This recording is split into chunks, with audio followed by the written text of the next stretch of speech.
It's wonderful to be with you today in this beautiful place. I think I've been in Toronto before, but not outside the airport. So this is great. It's lovely to be here. And it's wonderful to know that you're here because you really love children and the desire of your heart is to draw them closer to God. I wanted to do some free advertising. I think it's up there. Yes. I've been part of the Children's Spirituality Conference since 2002 when we first formed, the board formed in 2002, and we had our very first Children's Spirituality Conference in Chicago, or near Chicago, in 2003, and then we had another in 2006 and 2009. It's been very international. We often have many Canadians there. We had another in 2012. We skipped 2015 and moved the venue to Lipscomb University, where I teach, in 2016, and we now call it the Children's Spirituality Summit. And then we went to every 2 years, so we had another one in 2018, and we are very busy planning the 2020 Children's Spirituality Summit. More recent years, we've had people from South Africa, Papua New Guinea, many from Australia and New Zealand, and other places around the world, certainly including Canada. But we've never had quite as many people as we have in this room right now. It's kind of amazing. It's delightful to see all of you. I hope that some of you will make your way to Nashville, and if you haven't been to Nashville, it's a pretty wonderful city. Make your way to Nashville next summer, June 8th through 10. We would love to have you there.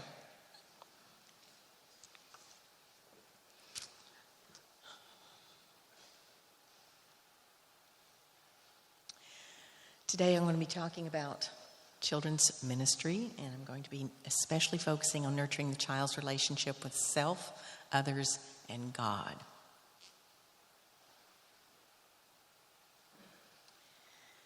This is Emma. I've known Emma since her birth.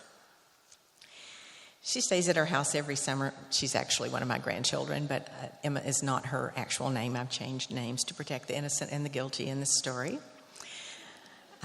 She comes to our house every summer, and when her brother came along, they both would come. And by the time they got to number 3, we needed to divide them up and not have 3 at the same time. And when we got to 4, we would have 2 and 2. By the time Emma was 4, I began to notice that she had a distinctly precocious emotional awareness. She had a surprising way of perceiving weaknesses in others and using those insights for her advantage. This quality is somewhat disturbing to see in a grandchild. And as I begin to see her especially use that gift on her younger brother, I realized I needed to have Emma with her younger brother, so I began having the first and third child, and then we would have the second and fourth child together. That worked better for our purposes. When Emma was about 6 years old, I read a book to her that opened a new world for us.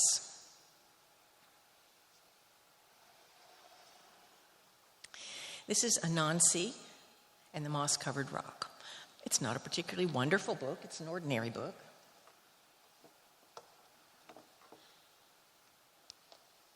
It's an ordinary book about a deceitful spider. Many tribes in Africa have Anansi stories.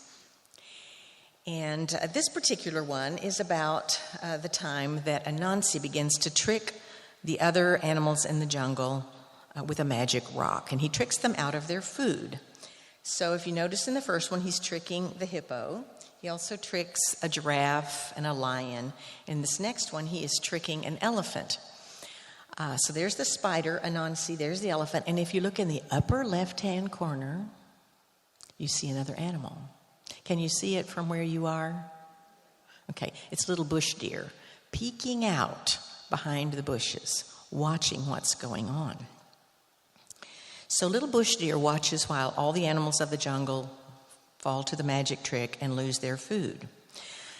Well, eventually, little bush deer decides to get the food back for all the animals, and she does so by turning Anansi's magic rock back on himself. and little bush deer returns all the food to the animals and all is well. After I read this book to Emma, I asked her, as I like to do when I read any children's book to a child, who are you in this story? Most children say they're the little bush deer because I suppose they want to be the hero. Somebody over here is already ahead of the game. Yes, that is not what Emma said. I said, who are you in this story? She said, I'm the spider. And I couldn't wait for the next answer. The question is, why are you the spider? And she said, I like to trick people. Well, I knew that. I wasn't really aware of whether she would be able to see that in herself and say so and admit it to me. She was quite transparent. But our conversation was not over yet. Here's the last one. She said, oh, I'm the little bush deer too. And I said, oh, tell me, why are you the little bush deer? And she said, I like to spy on people. Again, I was amazed that she knew herself so well that she was so honest with me. Over the next several years, I watched as Emma developed relationships with her younger brothers and sisters. You might be able to tell a little bit about her by this picture. In particular, she used her advanced emotional intelligence to plague her brother. And as you can see, no love was lost. But over the years, I have continued that conversation with Emma and eventually with Jonathan. I told you his name. I call him Lucas in my story, so I don't know which one I'll be calling him. I will continue this story at the very end of our time together. But sharing this episode illustrates how reading an ordinary children's book can function as a wonderful tool for exploring two aspects of children's spirituality: the child's relationship with self and the child's relationship with others. Later, I will connect this story to the child's relationship to God. But that brings us to our next piece, which is defining children's spirituality. Since 2004, I've been teaching a course at the university level on children's spirituality, and I always challenge my students to come up with a definition. I would say the phrase children's spirituality has been a part of the ordinary conversation of people in children's ministry for about 20 years. But the conversation started earlier. I would say we could mark it from 1991 when Robert Coles wrote The Spiritual Lives of Children. This is a very academic book of his research over 5 years. A lot of academics read it, not a lot of ordinary folks. The rest of us have been reading it since then. But that began, I would say it began the conversation, at least at the academic level. What began to open it up to the rest of us were two books in 1998. One, which you may be aware of, The Spirit of the Child by David Hay and Rebecca Nye, Brits. And this was first published in 1998. It was reissued in 2006, so if you're aware of it, you may be using the revised version, slightly revised. Wonderful book, helps us enter that world of children's spirituality. They were really trying to come up with a definition because at that time, in 1988, in fact, Great Britain had mandated that instead of teaching religious education, now the schools were required to teach spirituality education. Everybody was happy for 5 minutes until they said, what's that? They needed to know what was meant by that. And so Rebecca and I and David Hay began hammering out what that was. And I'll tell you their definition in a minute. But the other book that came out in 1998, which probably many of you are familiar with, is Catherine Stonehouse's Joining Children on the Spiritual Journey. If you are not aware of this book, put it down. Write it down. This is, I would call it the classic for joining children on the spiritual journey. She does a wonderful job of explaining it to all of us. It's one of the first books I read when I began my dissertation work in 1999. I was so happy these books had come out. It helped me get going. But I've looked at all these books, and I have found definitions that really work well. I didn't find what I was looking for in those books for a pithy, memorable definition. So I'm going to share with you, I'm going to skip these. These are, maybe I should start with these. First, I looked at Christian spirituality. What do we mean by Christian spirituality? This is one of the best definitions I found. This is from Philip Sheldrake. He's also British. A conscious relationship with God in Jesus Christ through the indwelling of the Spirit and in the context of a community of believers. I like that definition, and I looked at about 100 definitions of Christian spirituality. I like this one because it has the relationship piece. It is Trinitarian, and very few definitions of Christian spirituality are Trinitarian. It has certainly a role for the Spirit, and it also places it in the context of believers. Sometimes we think of spirituality as something that happens alone, but actually I do think it's very important to have this communal aspect. So I like that definition. Still not very usable in our context for children, but it was helpful to me. Then I looked at the phrase spiritual formation, which is very related, and I thought, maybe I'll find a good definition there. My favorite definition of Christian spiritual formation is James Wilhoit's definition, and it is the intentional communal process of growing in our relationship with God and becoming conformed to Christ through the power of the Holy Spirit. Again, what I like about this is the Trinitarian focus. I like the word intentional, but of course, one of my favorite words is communal. Again, growing up into Christ is a communal process. It's very hard to do alone. You think you can do it alone, and you just do really well until you run into people, and then you find out you haven't grown as much as you thought you had. So it really is a communal process, and I like the idea of it's a process. I'm not finished yet. I do remember knowing my grandmother well, in her 50s and 60s, and I thought, I'm going to be like her. I'm going to be all spiritually mature. Well, I found out that it doesn't just happen by turning 50 or even 60. It is a lifelong process. So he has that idea of process, this becoming, and I like conformed to the image of Christ. It's lovely. But that still didn't work as a usable, pithy, memorable definition for me for children's spirituality. It's a good definition. But I found two definitions that I built the definition we'll be using today. I found those first in Barbara Kimes-Myers and then second in Rebecca Nye. Barbara Kimes-Myers is still living. She's been retired some years, but she is a well-known early childhood educator in the United States, was part of the beginning of Head Start back in the 60s and 70s. So she's been a leader in early childhood education for decades. In her book, she says that children's spirituality, and by the way, though in public schools in the United States we don't do much with religion at all and even very little with spirituality, she was a proponent of children's spirituality in those preschool settings. If you work with little children, it's very hard to deny that they're spiritual beings.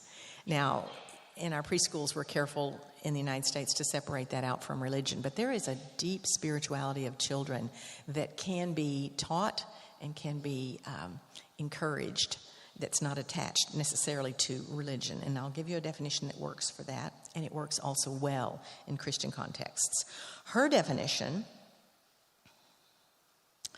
is that children's spirituality is a socially constructed web of meaning connecting the self, others, world, and God. And cosmos. She says cosmos. So I'm going to leave that back there. She says it's a socially constructed web of meaning connecting self, others, world, and cosmos. And I'm not sure how she would differentiate between those. Rebecca Nye's is very similar. But she says, she calls it relational consciousness. And she says it is the child's consciousness or perceptiveness about how the child relates to self, others, world, and God. Relating to self, others, world, and God. For today, we're going to focus on just self, others, and God. Self, others, and God. And here's the definition that I'm using often in most settings that I am. Children's spirituality is a quality present in every child from birth, out of which children seek to establish relationship with self, others, world, and God. It's a quality present in every child from birth, out of which children seek to establish relationship with self, others, world, and God. I believe they're spiritual beings because God created human beings to be spiritual beings. We are spiritual beings. And I also believe that God initiates this relationship with all children. It is at His behest that children come to know Him. He is seeking relationship with all children. As I said, today, we will mainly focus on the child's relationship with self, others, and God. And I base that on the first and greatest commandment and the second one. Love the Lord your God with all your heart, soul, mind, and strength, and your neighbor as yourself. So this is a relational command. Love God and your neighbor as yourself. We have self, others, and God. And I would say in most of my years working in children's ministry, I was most concerned about children knowing about God. I wasn't as keenly aware of the self-knowledge and the self-relationship. I was aware of the child and others relationship, except that it really related just to treating them nicely.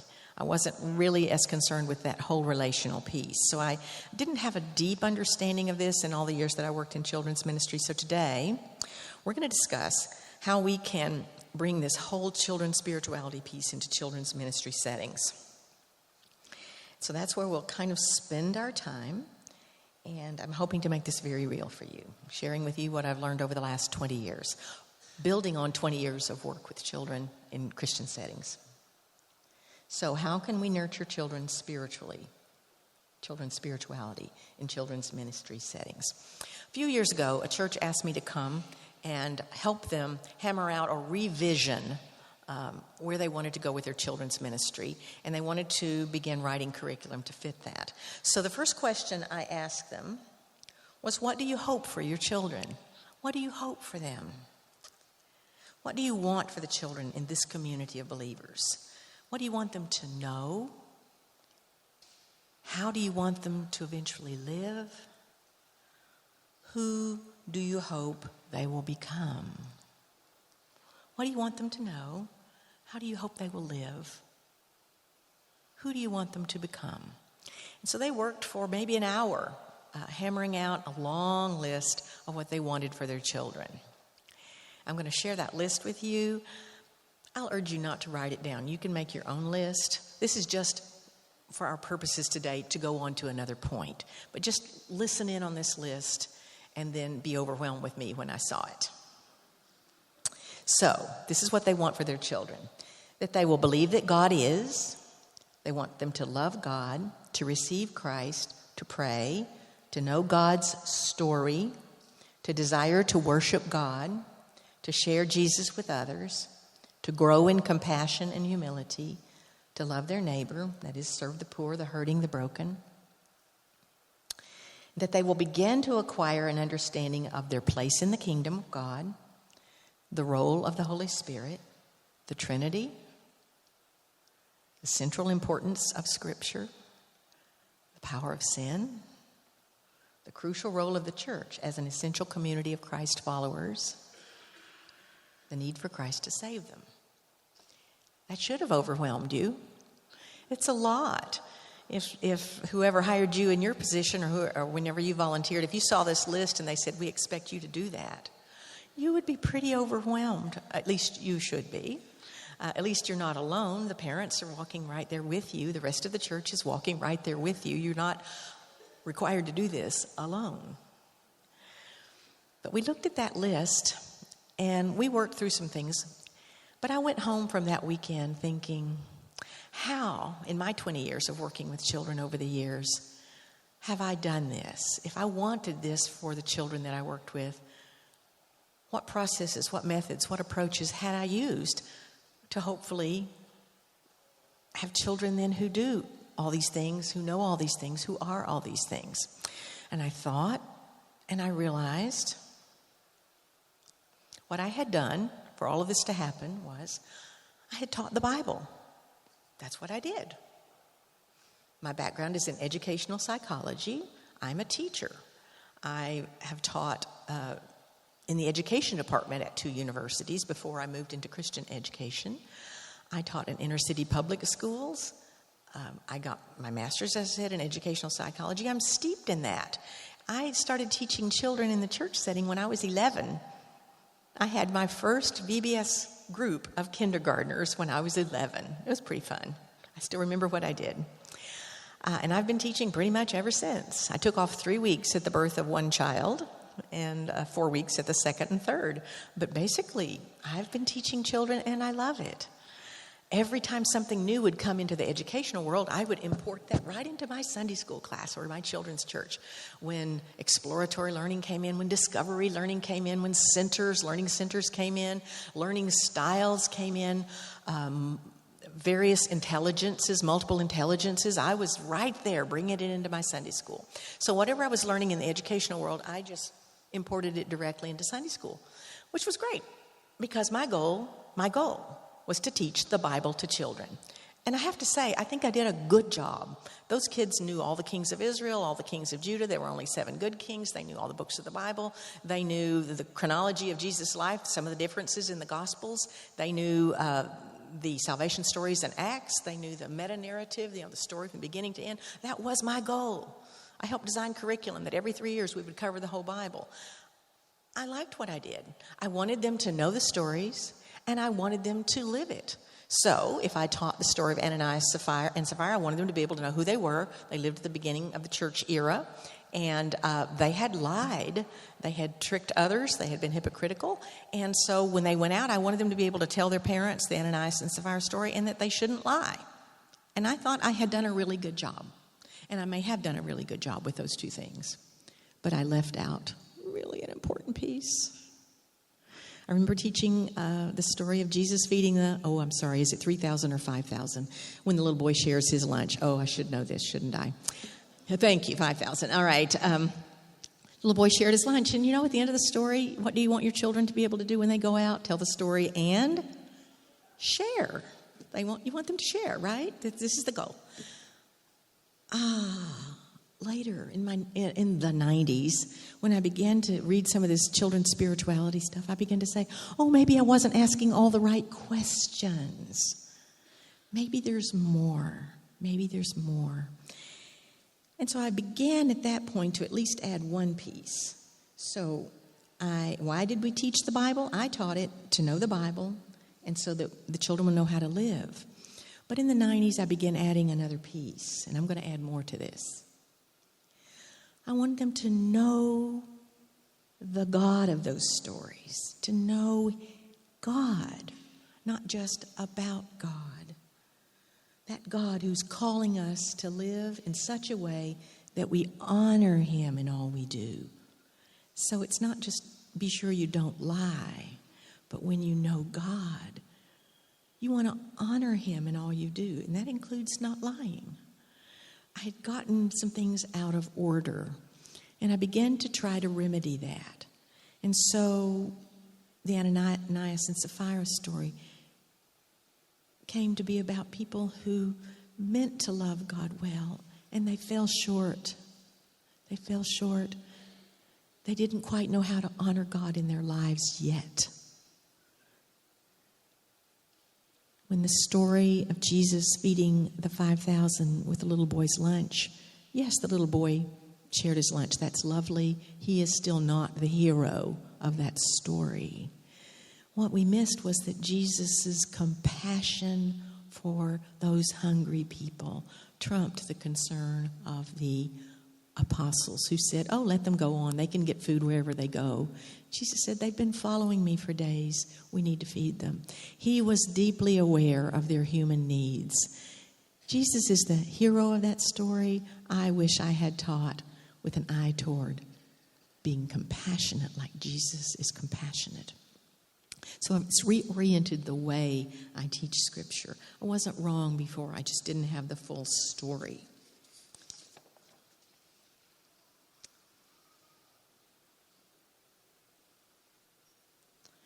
So how can we do this more fully? How can we do this more fully? I want to illustrate for you ways that we can tell the stories, not with the goal of just the information or how to live. So, when we teach the story of Jacob and Esau, my memory of my teaching this is of how foolish Esau was, how unwise he was to sell his birthright for a mess of pottage. Actually, the point of this story is to show that God was at work bringing about his purposes, using all of us, even those of us who are flawed, all of us, even when we sell our birthright. God is in the business of redeeming and reconciling, as he did with Jacob and Esau. This is the God that we want our children to know, the one who's drawing them, using them, seeking them, preparing work for them, using them, even if they sell their birthright, even if they're broken. That's a huge message for children and all of us. I remember teaching Joshua that fabulous verse about be strong and courageous. And that's what we want our children to be, strong and courageous, absolutely. Joshua tends to be the hero of that story. But actually, this story is about God. God is calling leaders. He's preparing leaders. He's upholding leaders by his mighty arms. This story is about God and who he is, not who Joshua is. And yes, we are to be courageous because God is calling us into his story. And we trust him, and so we can be courageous because we trust in God. The emphasis is off Joshua and on to God. So I began to do this in the 90s, but there's more. One more story. I remember reading lots of children's renderings, curriculum renderings of the story of Esther with a great focus on her beauty and her purity. We missed it on that one, folks. This is not about Esther's beauty. This is about a God who is at work in the world, bringing about his good purposes, using those who are willing, using whatever assets they happen to bring. In her case, it was her beauty. Had she had another asset, that's what he would have used. But it was her willingness. And she needed a little encouragement along that line from Mordecai. We all do, actually, in our callings, because we're not always courageous to start with. But God sends around us people to encourage us, and he holds up our arms. So I've reframed the way I tell stories so that children's focus is on the God that we know, who God is, what he's been doing.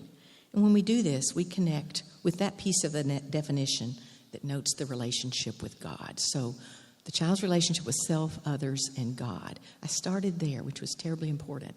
It is hard to know God, to be in relationship with God, if you don't know who that God is. I knew a lot about God, but I did not know God. I didn't know his character. I didn't know his being. I didn't know who he was. As you come to know God and his love for you and his desire to lead you and love you and carry you forward, you want to know him more. That's a different focus. So that is one of the ways that I begin to change my focus for teaching the Bible. Another approach in teaching the Bible, so that we are fostering this broader sense of the child's spirituality, is to enter the Christian meta-narrative. You may have heard this phrase before. So what's a meta-narrative? A meta-narrative is the grand narrative that explains a people group's history, experience, knowledge, and purpose. That is their reason for being. So your grand narrative, your meta-narrative, is the one that explains you, your history, your experience, your knowledge, your purpose, your reason for being. It's what you draw your identity from. Now, all kinds of people groups have meta-narratives. This is not just the religious or the Christian meta-narrative. For instance, Canada has a meta-narrative. Now, I almost always speak in United States settings, although I spoke in Australia and New Zealand last year. I had to change all of this. And I learned a lot about Australian history and New Zealand history. So I Wikipedia'd Canada today to figure out your history. And I'm sorry, this is a very quick version. It's probably somewhat full of errors. And I jotted it down somewhere. I hope I still have it somewhere, if I can remember it. Okay. My memory is there were indigenous peoples here. Eventually, Canada was colonized by the English and the French. There was much fighting. And the Brits won, mostly, and then ruled Canada for some years, long past Canada wanted to be ruled, and eventually, in the 20th century, laid down part of that. I read one date as 1931 as being an important date, and another was 1982 for full sovereignty. I hope that's correct. That's your meta-narrative at the very 30,000-foot level. I realize there are smaller meta-narratives, but that's the meta-narrative you may have heard in school. That's your meta-narrative, and part of your identity is that you're Canadian because you draw it from that meta-narrative. But other people groups have meta-narratives, not just countries. I became aware at 9/11 that there are firefighter families that have meta-narratives. We are firefighters. That's what we do. We save people. We rescue people. We go into burning buildings. That's our family's meta-narrative, firefighter families. There are police families. There are military families. That's part of their identity. If you know a military family where fathers and mothers perhaps in past were part of the military and then children are and grandchildren, it's part of their meta-narrative. It's who they are. It's part of their story. Sometimes our stories are in conflict. So the Sunnis and the Shiites have different meta-narratives. They're similar for a while, but they are very much in conflict. So even similar meta-narratives can cause a lot of conflict. So what is our meta-narrative? What is the Christian meta-narrative? I think you know. God's story is our meta-narrative. It is the Christian master story, the story in which we find our identity, and the story by which we live our lives. When you have led a children's ministry for 10 or 12 years and you've had children go all the way through, you want them at 6th grade or 7th grade, I don't know how you call your grades here, you want this to be their first identity. This is their meta-narrative. It is who they are. You want them to enter this meta-narrative and become part of it. How can we do that? We teach the meta-narrative of the Bible to give children the one and the true fundamental story by which to live. To help children know who they are, what they're doing on earth. To help them take their place in this story, by the way. The story's not over. It didn't end in Revelation. We are all part of God's meta-narrative now, and the children that you work with are part of that meta-narrative. A fabulous thing to do is to line children up across the room and give them, Adam and Eve and Abraham and Sarah and Jacob and Leah and various ones through Jochebed. Moses, Shiphrah and Puah, the midwives, they're part of that meta-narrative. The kings, the judges, the prophets, Mary, Jesus, Eutychus who fell out of the window. I mean, that's a way to fall into the story. I mean, did anybody get that? Oh, well, you're part of the story. All these people in Scripture were part of God's meta-narrative. But at the end of your lineup, after they've turned over their cards with all of these names, every child in the class gets a card with their own name, and they stand at the end of the line. They are part of God's meta-narrative, God's story, our story. And to take their place in that line across and to see all the way from Adam, all the way down, they're part of the story. That's a great thing to do in any classroom. Probably readers could do this. They would need to be able to read the names. And at the end, let them say, God is calling me into his story right now. I'm helping my mom teach the 3-year-olds. I can hear a 6th grader saying that. Or I'm part of God's story now. He's calling me into his story. I'm telling one of my friends about Jesus. Or I'm in God's meta-narrative. I'm in God's story. Right now, I'm just practicing the piano every day because that's what I need to do. That's all right. What you're being called to do in this story can be pretty ordinary, but it's what you're called to do in God's story right now. Help them to join the story that God inaugurated in the beginning and will finish when Jesus returns. And at the very, very end, the last card will be, and Jesus returns. So the beginning and the end of the story, and we're in it. So how do we teach God's story in a way that nurtures children spiritually? I taught God's story really, really, really well for about 20 years. But I don't think I taught it in a way that nurtured them spiritually. I think they got it here, and I think they got it here. But I'm not sure they got it here. So we'll spend the rest of our time looking at 3 circles. Oh, not very much time. Knowing, being, doing circles. These are old phrases that come from Christian education. These are called the 3 domains of Christian education. You want children to know the information, which is called the cognitive. You want them to do right things and not do bad things. That's behavioral. And then there's the affective. That's the heart piece. You want them to be formed into Christ, into his image. You want them to have the heart of God.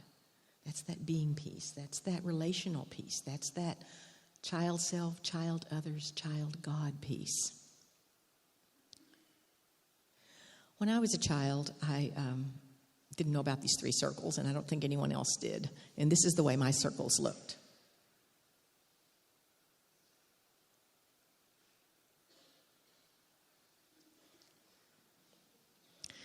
There was an enormous knowing circle, and I knew a lot by the time I was 11. There was a pretty big doing circle. I knew the things I was supposed to do and the things I wasn't supposed to do. I'm not sure I was even aware of the being circle. Surely someone talked about it, but I don't recall it. I'd like for you to take 30 seconds right now. If you have, you should have some paper in your pamphlet that they handed out to you, your booklet that has things in it. It should have a pen in it. Is that right? There's a pen in there as well. Go ahead and pull that out. I'd like for you to draw your circles. So go ahead and pull that out. I'm going to give you a minute. I would like for you to look back to your childhood and to your children's, your Sunday school experience or your children's church experience, and just characterize it. You may have had very balanced circles, and if so, your circles will look just nice, lovely balanced circles. So go ahead and draw your circles. If you didn't attend a church or you weren't part of a Christian community as a child, you're here because you're working in children's ministry in some capacity. So make an attempt at drawing what you hope you're doing or what you think you're doing in your children's ministry now. Are these fairly balanced circles? Those of you who are drawing your childhood circles may also draw where you are now. I'll go ahead and give you 30 seconds on that. Okay, I must draw you back. I hope you've at least shown someone your circles. You can continue to unpack those the rest of the day and as you go home. I have a couple more things I'd like to share with you before we go. Another way of looking at this is head, heart, hands. That might be an easy way for you to remember head, heart, hands, if that will help you to remember the knowing, being, doing circles. Interestingly, I've been doing this with my education, children's ministry and youth ministry education classes for about 15 years. And recently, 4 or 5 years ago, I saw some circles that looked like this. They were beginning to say they didn't really know much of the story or much of God's story in the Bible, but they were really urged to just be really wonderful people and, love God, but they didn't know very much about God. And to me, this unbalance is also problematic. So it's not like we're trying to just get very large being circles. I want to caution against that. We really do want a balance. All are very important. So that's what we're seeking. So how can we do this? How can we lean into that to nurture children spiritually? That is, nurture the relationship with self, others, and God. So I'm going to urge you to begin asking 3 questions.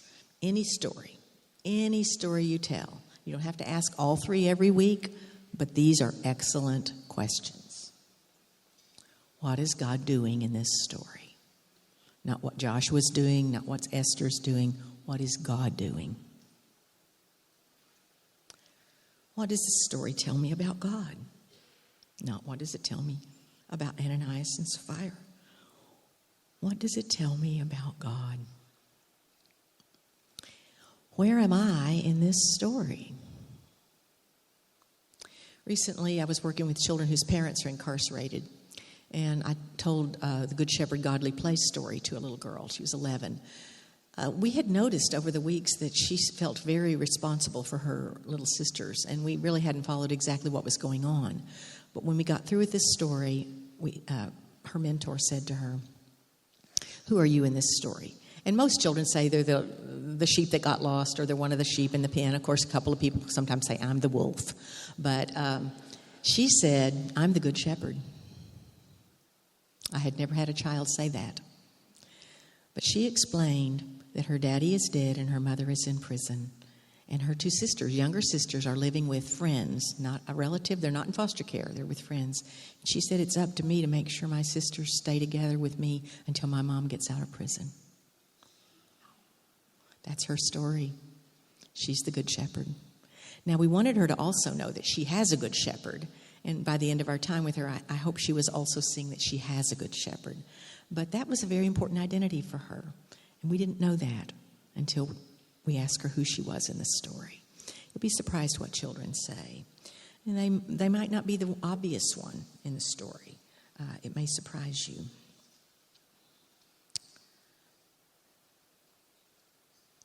Here's another story that we tell differently that helps us understand who children are. So if we're teaching David and Goliath, instead of focusing on the number 5, maybe we could actually help this story relate to children. So when David says, "God who rescued me from the paw of the lion and the paw of the bear will rescue me from Goliath."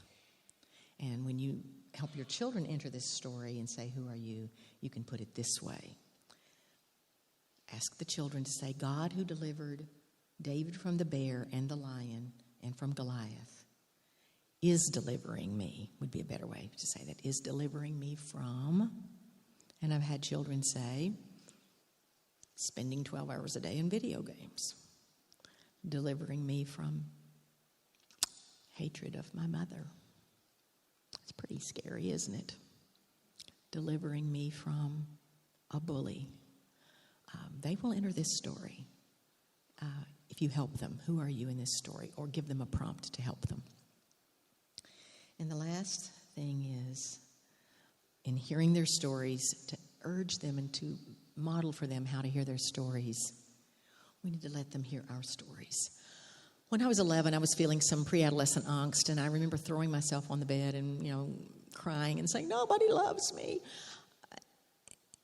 And there was this hush of a moment when somehow I understood a voice to say, "You are my beloved daughter." I didn't tell anyone that. In fact, I didn't remember that until I was in my 30s. The reason is I didn't have any language for that. When I was 11, had I told anyone that, they would have gotten me psychological help. In my 30s, I was in a body of people who believed that God actually interfaces with children. And I remembered that story whole and full. It came back to me. Now I tell that story to children so that they can begin listening for that still small voice and that they will have language. I simply didn't have the language to even know how to say that. I have language now, and I want to encourage children to have language. We don't do much with dreams in the denomination I come from, but I was in a church for a while where people occasionally had dreams. The children would hear them. And one day, a little boy named Seth, whose grandfather had died in the last few weeks, shared something with us. He had been very, very close to his grandfather. There was not a father in his home. His grandfather was teaching him to golf. He was only 6, but he was teaching him to golf. His grandfather was a great golfer and was building a little putting green behind the grandfather's house so that they could learn together. And when his grandfather died, Seth was very concerned. He had lots of questions. Where's my grandpa? Is he okay? Does he miss me? What's he doing? And one night he had a dream, and he told his mother, "I dreamed that Grandpa is in heaven with Jesus, and they're playing golf." That was great comfort to him.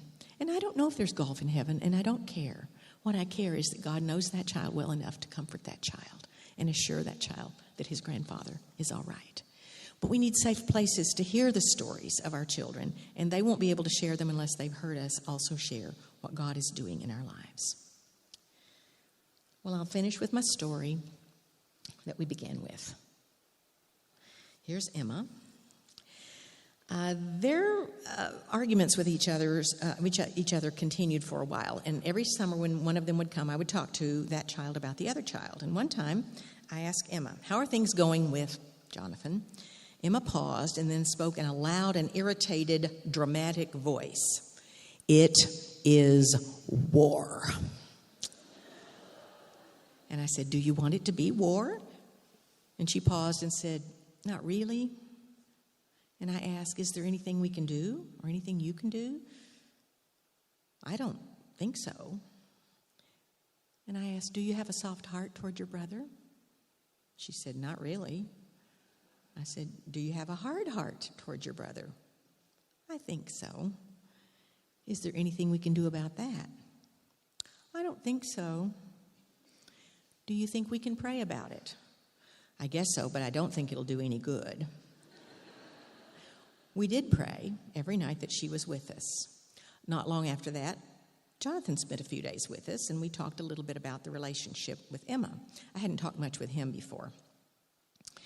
He didn't really want to pray about it either, so I asked him what he would say to God if he wanted to talk to God about her. That's a clever ploy, isn't it?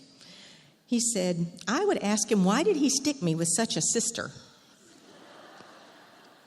A little hard-heartedness going on there, too. Over the years, it became relatively serious. So when we would visit, they hardly spoke to each other.